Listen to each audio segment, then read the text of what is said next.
নমস্কার, আমি সুপ্রভা।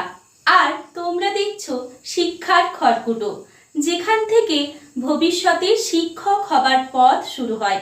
আজকে আমরা ডেভেলপমেন্টের স্টেজেস নিয়ে আলোচনা করব। তো দেখো, এখানে ডেভেলপমেন্টের ঠিক কতগুলো স্টেজ রয়েছে বলো তো? স্টেজ মানে পর্যায়। হ্যাঁ, এখানে আমরা 5টা স্টেজেস দেখতে পাই। আচ্ছা জানো, হিউম্যান ডেভেলপমেন্ট একটা আলাদা আর চাইল্ড ডেভেলপমেন্ট আলাদা। মানে হিউম্যান ডেভেলপমেন্ট যদি আমরা পড়ি তখন আমরা কি করব, আমরা শেষে যে অ্যাডাল্টহুড, ওল্ড এজ এইগুলো আমরা পড়বো, তাই না? কিন্তু যেহেতু আমরা চাইল্ড সাইকোলজি নিয়ে পড়াশোনা করছি, আমরা কি করব, চাইল্ড ডেভেলপমেন্ট স্টেজেসগুলো দেখব। তো সেইগুলো এই অ্যাডোলেসেন্স এখানে এসে থেমে যাবে, ঠিক আছে? তো এই যে দেখো, প্রথমে কোন স্টেজ রয়েছে? প্রিন্যাটাল, অর্থাৎ গর্ভধারণ যে পর্যায় সেইটা। তারপর রয়েছে ইনফ্যান্সি, শৈশবাবস্থা। এটা কি? এটা 0 থেকে 2 বছর, অর্থাৎ শিশুর জন্মের পর থেকে 2 বছর বয়স পর্যন্ত সেই সময়কালকে আমরা বলবো ইনফ্যান্সি। তারপর হচ্ছে চাইল্ডহুড। আচ্ছা, এই যে চাইল্ডহুড অর্থাৎ বাল্যকাল, এটাকে আমরা 2 ভাগে ভাগ করে থাকি। কি রকম? এই যে আর্লি চাইল্ডহুড, যেটা 2 থেকে 6 বছর পর্যন্ত, আর একটা হচ্ছে লেটার চাইল্ডহুড, অর্থাৎ সেটা হচ্ছে 6 থেকে 12 বছর পর্যন্ত, ঠিক আছে? পর হচ্ছে অ্যাডোলেসেন্স, এটা হচ্ছে 12 থেকে 18 বছর পর্যন্ত। হু মানে হচ্ছে ওয়ার্ল্ড হেলথ অর্গানাইজেশন।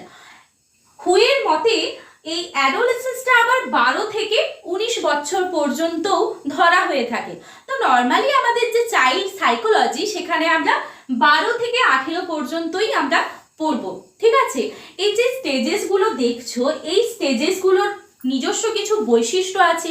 এই বয়সের শিশুর মধ্যে কি কি দেখা যায়, কি কি গুণ দেখা যায়, কি কি বৈশিষ্ট্য দেখা যায়, তাদের আচরণ, এগুলো তো আমরা দেখে একটা শিশু বড় হবার সময় সবসময় কি একই রকম থাকে না। প্রত্যেকটা বয়সে তাদের আচার আচরণ, তাদের ব্যবহার, তাদের রুচি, প্রত্যেকটা জিনিস পরিবর্তন হয়, তাই না? তাই এই স্টেজেসগুলোতে কি করেছে, বাচ্চা যে সময়ের সাথে সাথে ঠিক কি রকম ভাবে পরিবর্তন হচ্ছে, তাদের ব্যবহারে, তাদের সমস্ত কিছুতে যে কি কি পরিবর্তন আসছে, সেই নিয়েই আলোচনা করা হয়েছে। তো এই যে প্রত্যেকটা স্টেজেসই খুবই ইম্পর্টেন্ট। এই চ্যাপ্টারটা তোমার WB TET, upper primary, CTET প্রত্যেকটা জায়গার জন্য সব থেকে গুরুত্বপূর্ণ একটা টপিক এটা, ঠিক আছে? এবার এই প্রত্যেকটা স্টেজের ডিটেলস একটা করে আমাদের ক্লাস আসবে, কারণ এখান থেকে প্রচন্ড পরিমাণে প্রশ্ন আসে, ঠিক আছে? তো এই দেখো, এই যে প্রথম যে স্টেজটা, সেটা হলো প্রিন্যাটাল। তো প্রিন্যাটাল মানে কি? যেটা আমরা বললাম যে গর্ভধারণের যে পর্যায়, গর্ভাবস্থার যে সময়কাল, সেইটা হচ্ছে প্রিন্যাটাল স্টেজ, ঠিক আছে? তো এখানে কি রয়েছে, যে এই অবস্থাটি গর্ভধারণ থেকে প্রসব বা জন্ম পর্যন্ত চলে, ঠিক আছে? একটা ভ্রূণ মাতৃগর্ভে আসার সময় থেকে তার জন্ম পর্যন্ত যে সময়কাল, এই সময়কালটা হলো এই প্রিন্যাটাল স্টেজ। তো এটা খুবই গুরুত্বপূর্ণ একটা স্টেজ, কারণ মানুষের জীবনের যে সূত্রপাতটা এখান থেকেই হচ্ছে প্রথম পর্যায়, ঠিক আছে? তারপর দেখো, এই স্টেজে দ্রুততম শারীরিক বিকাশ দেখা যায়। তো প্রথমত এই স্টেজে যে শুধু শারীরিক বিকাশ দেখা যায় তা না, মানসিক বিকাশ, তার সমস্ত কিছুই হয়, কিন্তু এখানে বিশেষ করে শারীরিক বিকাশটাই দেখা যায়, কারণ ভ্রূণ অবস্থা থেকে সে ধীরে ধীরে একটা মানব আকৃতি নিচ্ছে, একটা শিশুর আকৃতি নিচ্ছে। তো এখানে যে তার শারীরিক গ্রোথটা হয়, মানুষ জীবনে যতগুলো স্টেজ আছে সব থেকে দ্রুততম হয় এই মাতৃগর্ভে। কারণ কি, 10 মাস 10 দিনের মধ্যেই একটা ভ্রূণ সম্পূর্ণ আকারে মানব শিশুর আকার ধারণ করে, ঠিক আছে? তাহলে এটা খুবই দ্রুততম হয়, সব থেকে ফাস্টেস্ট গ্রোথ স্টেজ, ঠিক আছে? তো এখানে বিশেষ করে এই শারীরিক বিকাশটাই দেখা যায়।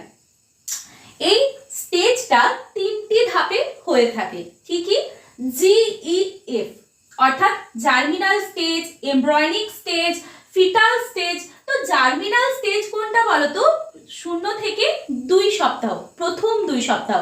অর্থাৎ ভ্রূণটা ফার্টিলাইজড হচ্ছে, তারপর ভ্রূণটা মাতৃগর্ভে আসছে।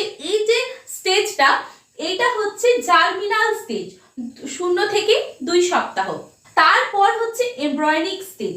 এটা কি? এটা 3 সপ্তাহ থেকে 8 সপ্তাহ পর্যন্ত, অর্থাৎ 3 সপ্তাহ থেকে 2 মাস।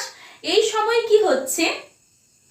এই সময় ভ্রূণটার যে শরীরের যে নানান অঙ্গ সেগুলো গঠন হতে শুরু করছে, অর্থাৎ তার ব্রেন, তার শারীরিক বিকাশ, যে ডেভেলপমেন্ট, গ্রোথের যে জায়গাটা, সেটা শুরু হচ্ছে এই এমব্রায়োনিক স্টেজে। ঠিক আছে?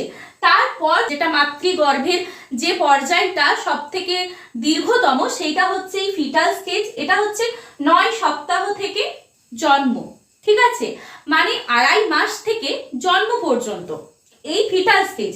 এই সময় কি হয়? মানব শিশুর আকার আকৃতির যে গঠনটা, সেটা পূর্ণতা লাভ করে, তার শরীরের নানান অঙ্গ এগুলো পূর্ণতা লাভ করছে। ঠিক আছে? তো এই স্টেজগুলো, এই সময়টা কি হয়? এই সময়টায় খুব বেশি রিস্কও থাকে। এই সময় মাতৃগর্ভে যেহেতু বাচ্চা আছে, তো বাচ্চার শরীরে যে নিউট্রিশন, যে প্রোটিন, যা কিছু প্রয়োজন তার বৃদ্ধির জন্য, সেগুলো কোথা থেকে পায়? সেগুলো সে পাচ্ছে তার মাতৃগর্ভ থেকে পাচ্ছে, সে মাতৃগর্ভে আছে। এই জন্যই খুব ইম্পর্টেন্ট, কারণ এই সময় বাচ্চাটার মানে বেঁচে থাকার অস্তিত্বটা, তার এক্সিস্টেন্সটা নির্ভর করছে কার ওপর? মায়ের ওপর। তাই মাকে হতে হবে আরো বেশি কেয়ারিং হতে হবে, তাকে আরো বেশি করে প্রোটিনযুক্ত খাবার খেতে হবে, এইগুলো থাকে। ঠিক আছে? এই স্টেজটাকে বলা হচ্ছে কনসেপশন পিরিয়ড। প্রশ্ন এমসিকিউতে এইভাবে আসবে যে ফিটাল স্টেজ কোন সময়কালটা? অপশনে দিল 0 থেকে 2 সপ্তাহ, 3 থেকে 8 সপ্তাহ, না 9 থেকে জন্ম। এইরকম এমসিকিউ আকারে পিওয়াইকিউ এসেছে বারবার। তো এটা একটা এমসিকিউ আসে এখান থেকে। এটা খুবই ইম্পর্টেন্ট একটা পর্যায়, মানব জীবনের জন্যও খুব ইম্পর্টেন্ট, এবং সিডিপির জন্যও আমাদের খুবই ইম্পর্টেন্ট একটা টপিক।